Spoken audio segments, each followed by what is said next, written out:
Hey guys, it's Arissa. Welcome back to my channel. It's time for another chit chat, and today we're focusing on some new makeup releases that I've been seeing on Ulta's website, Sephora, and other sites that are brand specific. I'd love to know from you guys what you think about these palettes, and this is just a casual conversation about what we're seeing online, especially because right now, or this year, I'm definitely not going to be buying all the new releases just because and just to review them. I want to be a little bit more picky about what I'm buying. So this is still a way for us to talk about what's coming out without having to do a haul or having to physically hold them in my hand. I still think it's kind of fun to just talk about what we're seeing and whether or not we're going to be buying or saving our money. So as I go through them, let me know in the comments what you guys think of these palettes. Are you going to be getting it?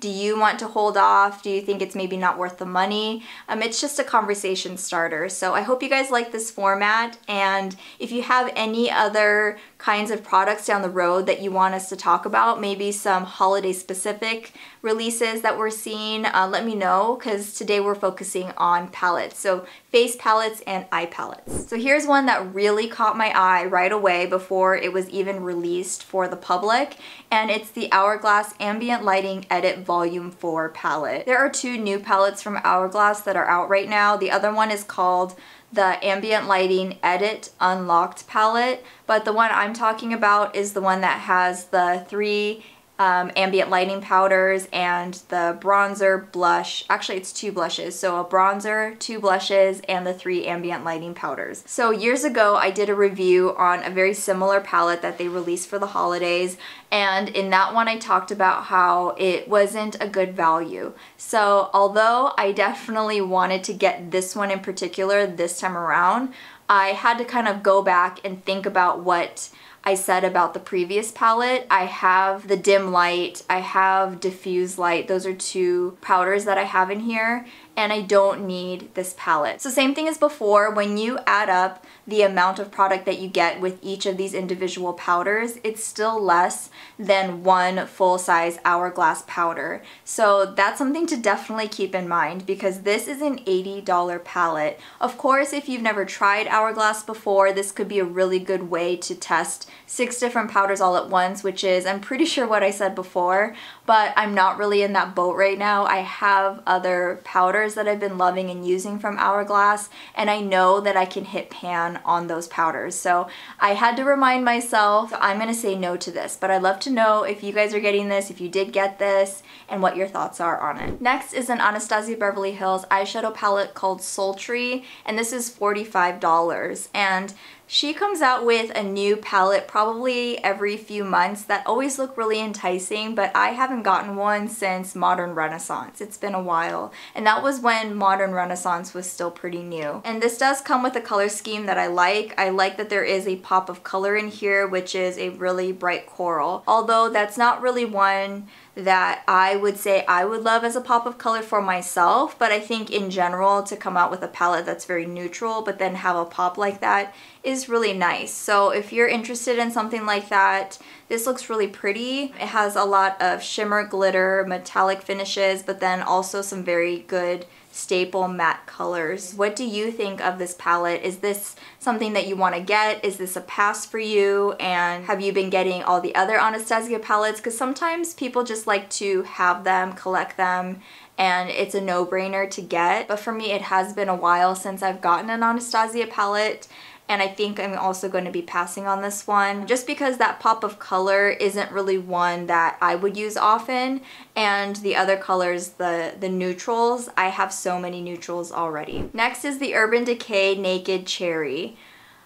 So these Naked palettes that have been coming out, the Naked Heat and this Naked Cherry, I like the concept of it, and when I initially saw that this was going to be their new palette, I was really intrigued. I liked the idea of it. The concept, the idea of it looks great, but I don't think there's enough of a range of colors here, and that's how I felt about the Naked Heat palette. Even though a palette has this color scheme of cherry, or the Heat one was more of that burnt orange, I still think that it's good to have something that's drastically different to kind of change it up. And this one doesn't have anything to me that would make it not muddy. Or not even that, but maybe you wouldn't be able to come up with a bunch of different looks using the palette. So it's really up to the person. If you feel like this cherry color scheme, it's more of like a magenta color scheme, works for you and you're all about it,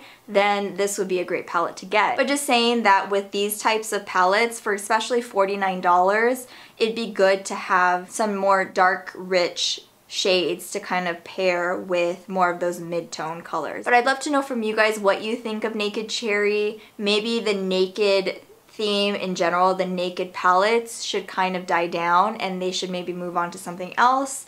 Or if you have your own idea of what the next naked palette could be, that would be cool too. I also, now that I say it out loud, maybe they think that because it's Naked Cherry, they all kind of have to be that same tone and not really something drastic, because of the original Naked palettes. They were more of like that same color scheme. But even then, I think the original palette and the 2 and the 3, I still felt like had enough variety to kind of change up your look every day. But the ones that have been coming out after that, they kind of all seem to be the same. Now here's one that I've definitely considered. I'm a sucker for this packaging, and I'm telling myself I don't need it, especially because I just day to day only stick to a certain number of colors, and the ones that I do want to try and change up my look with, I already own. So I'm telling myself I don't need this. But it's the Too Faced Gingerbread Spice eyeshadow palette. The Gingerbread Spice concept, of course, is adorable for the holidays, and I really like the color scheme. You can get a really warm orangey look, but then you can pair it with some plums. There are some lighter shades in here, there's some pinks in here, and there are a lot of good colors to change up your look every day, and I appreciate that. This is a limited edition, it's $49, and I think they did a great job with this concept. As long as the quality is there along with their other palettes like the chocolate bar palette and all that, I think this is an awesome looking palette, and I've seen really good reviews on it. But I'm telling myself I don't need it. I do have my points with Ulta that I'm ready to cash in. Like, I have a lot of points, and now I got my 20% off purchase coupon, so I'm thinking this is a good time to cash in on my points. So that's the only reason why I may consider getting this, but I'd love to know from you guys if you have it, or are you getting it, or if you're saving your money. So staying on that Too Faced train, I was wondering if there was something out there that was pumpkin spice, because I'm thinking they came out with gingerbread spice. I'm so surprised that they don't have a pumpkin version, and they do. I saw it on HSN's website. I don't know if it's anywhere else. Maybe it's on the Too Faced website, but it's for $49, and you actually get a bundle. They're Better Than Sex mascara. It looks like you also get some type of lip product and a brush. So based on what I'm seeing with this, I think the color scheme is pretty spot on. It doesn't have a lot of orange and pumpkin, which is kind of surprising, but I feel like there's enough there where it's still wearable and realistic to have this palette even if you're a neutral fan. And I have heard that other companies have their own versions of pumpkin spice or pumpkin palettes, so I'm not saying that they don't exist,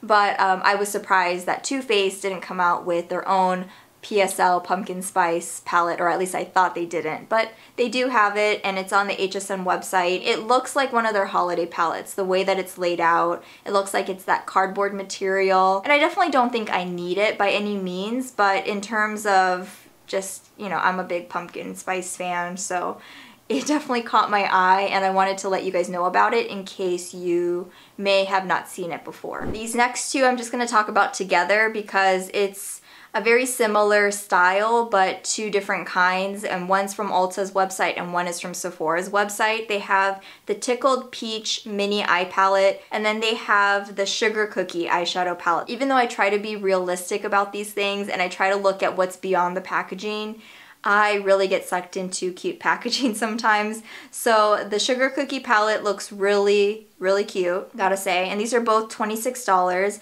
I also really love Peach, and even though they only come with 8 shades, they have really good variety within these to come up with some interesting looks. I may consider getting one of these since I do have those Ulta points. I might end up getting the Sugar Cookie palette. Do I need this palette? Absolutely not.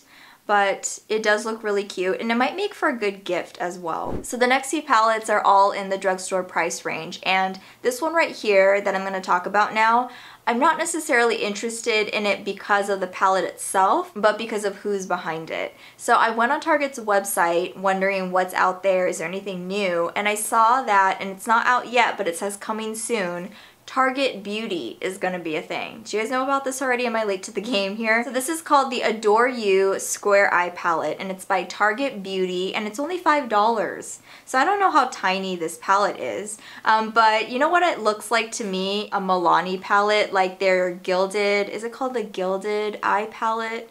The one that they came out with that's a little bit more substantial and bigger. It kind of reminds me of that. I mean, this still comes with, it looks like some cardboard packaging and all that, but it does kind of make me think of that.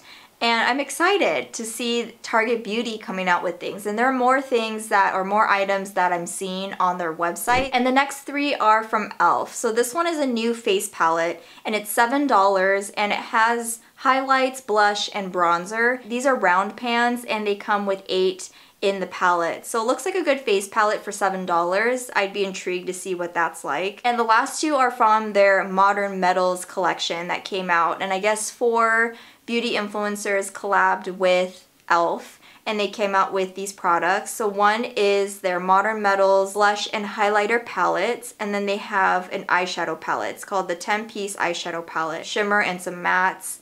Not exactly the color scheme that I really need right now in my collection, and not really colors that I would wear day to day, but I'd love to know if you guys are gonna get that, what you think of it. And the blush and highlighter palette looks really interesting to me. These all look really wearable. I love the tones of the blushes, so that's something that I might consider, and that one is $12. And those were the eye and face palettes that I've been seeing online so far. Let me know what you guys think about them.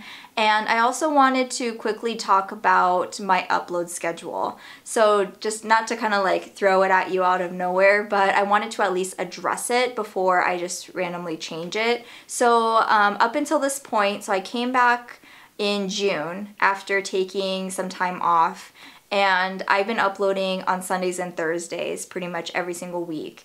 And I'm at the point now where I want to dial it back to 1 video a week guaranteed, and then I'm gonna play it by ear, and I want to see if I can upload 2 videos a week, great. Otherwise, I have 1 video a week. And I'm doing this because I know myself, I know what happened last time around, and there's just a lot going on.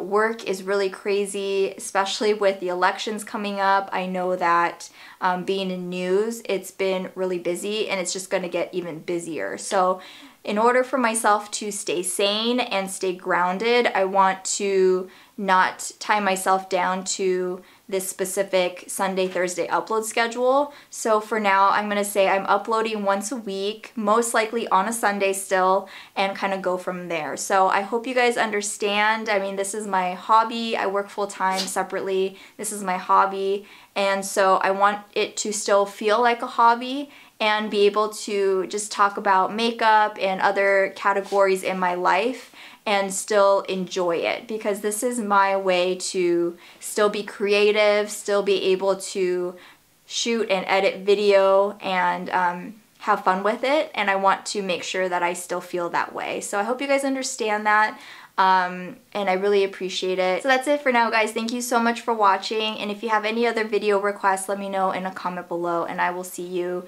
next time. Bye!